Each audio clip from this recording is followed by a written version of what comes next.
பொண்ணு பிடிச்சிருக்குங்களா? பொண்ணெல்லாம் பிடிச்சிருக்கு. ஆமா, பொண்ணுக்கு பாட தெரியுமா? பாட்டு பாடணும். அலைப்பாயுதே கண்ணா அண்ணன் அந்த காலத்துல மாதிரி அழைப்பு ஆயுதண்டுக்கு இருக்கா. சரி, டான்ஸ் ஆட வருமா? ஒரு டான்ஸ் ஆடிருமா? ஆடு, பாட்ட வை சபி.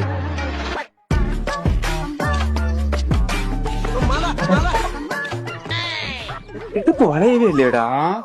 டெம்போவே சரியில்லைம்மா. இடுப்பு நெளிச்சு ஆடணும்மா. எல்லாருமே சமைக்க தெரியுமா, கோலம் போட தெரியுமான்னு சொல்லுவாங்க. ஆட தெரியுமா, ஆட தெரியுமாங்கறீங்க. என்ன பண்ண போறீங்க?